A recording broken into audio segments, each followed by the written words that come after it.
Hello friends, Beauty's bake and cook চ্যানেলে আমি beauty চলে এসেছি আজকে একটা টিচার্স ডে থিম কেক নিয়ে। কেকটা ছিল আমার 2 পাউন্ডের চকলেট ফ্লেভারের কেক।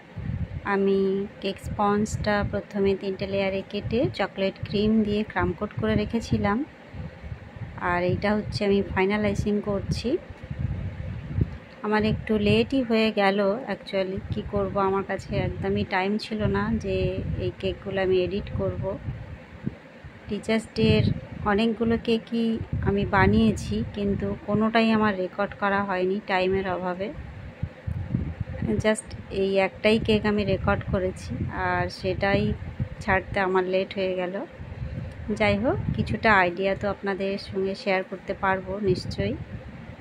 আর কেকটা বানাতে আমার কীরকম অভিজ্ঞতা হয়েছে সেটাও আপনাদের সঙ্গে শেয়ার করব। স্কোয়ার শেপের কেকগুলো সত্যি বলতে কি ফিনিশিং আনতে যথেষ্ট টাইম লাগে, কেননা প্রতিটা কর্নার সুন্দর করে ফিনিশিং আনতে হয়, নইলে ভালো লাগে না দেখতে। রাউন্ড শেপ কেকগুলো খুব ইজি হয়ে যায়, কিন্তু স্কোয়ার শেপ, হার্ট শেপ এগুলো একটু টাইম লাগে। আমি একটা স্ক্র্যাপার নিয়েছি, নিয়ে সাইডগুলো এরকম সমান করে নিয়েছিলাম। আর এই যে এখানে আমার ভিডিওটা কাট হয়ে গিয়েছে, যাই হোক আমি উপরটা একটা স্প্যাচুলা দিয়ে এরকম লাইন টেনে দিচ্ছি, জাস্ট যাতে দেখতে ভালো লাগে। একদম প্লেন ভালো লাগছিল না একদমই, একটু লাইন করে দিলাম। কাস্টমার আমাকে একটা ছবি পাঠিয়েছিলেন, সেটা ছিল রাউন্ড শেপের উপরে, আর সেটা ছিল ফটো প্রিন্ট কেক। আমি সেটাকে স্কোয়ার শেপে আবার বলেছিল কাস্টমার যে আমি যেন এঁকে দিই, তা আমি কিছুটা জাস্ট চেষ্টা করেছি। আর এইখানে এরম লাইন লাইন স্ক্র্যাপার দিয়ে আমি একটু টেনে নিয়েছি। এটাকে কম বলে, মানে চিরুনির মতো একটা ডিজাইন হয় আর কি, যেটা বইয়ের পেজ দেখতে যেরকম লাগে একসঙ্গে থাকলে সেই রকম একটা ডিজাইন। আর আমি এখানে একটা ছোট স্টার নজেল নিয়েছি, নিয়ে একটা বর্ডার আমি করে নিচ্ছি।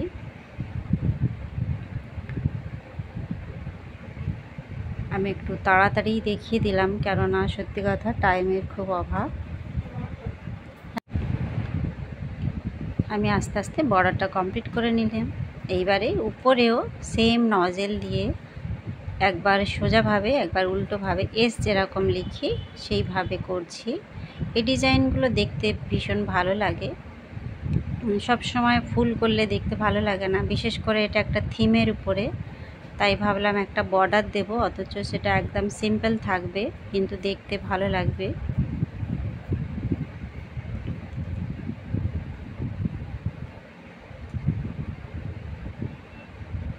আশা করি বুঝতে পেরেছেন আমি এখানে কিভাবে করলাম বর্ডারটা। আচ্ছা, এবারে আমি এখানে চকলেট গানাশ নিয়েছি, আর গানাশটা দিয়ে আমি এটা ড্র করে নিচ্ছি। সত্যি কথা বলতে কি গানাশটা আমার একটু স্টিপ ছিল, যার জন্য একটু অসুবিধা হচ্ছিল, আর টাইমের ভীষণ অভাব, সেই কারণে গানাশটা আমি আর একটু যদি নরম করে নিতাম তাহলে ভালো হতো। যাই হোক, এটা দিয়ে আমি ম্যানেজ করে নিয়েছি। আপনারা চেষ্টা করবেন আর একটু নরম হলে মনে হয় ভালো হতো, কেননা আবার ভীষণ গলা গলা হলে আবার ডিজাইন করতে বা লিখতে অসুবিধা হয়, তাড়াহুড়ো করে করতে হয়, অতটা গলাও নেবেন না।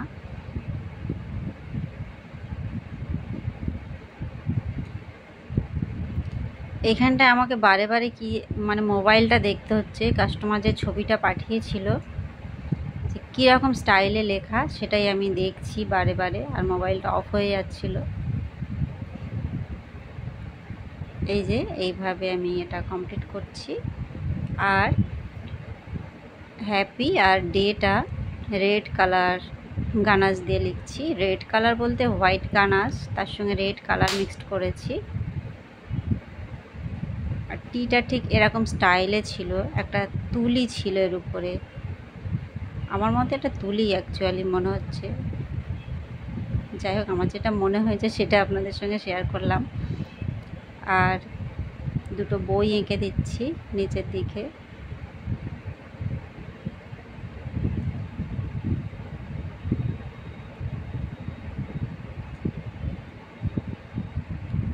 একদম সিম্পলের উপরে দেখতে কিন্তু ভীষণই ভালো লাগছিল। আপনারা আমাকে কমেন্ট করে জানাবেন কেমন আমি বানিয়েছি।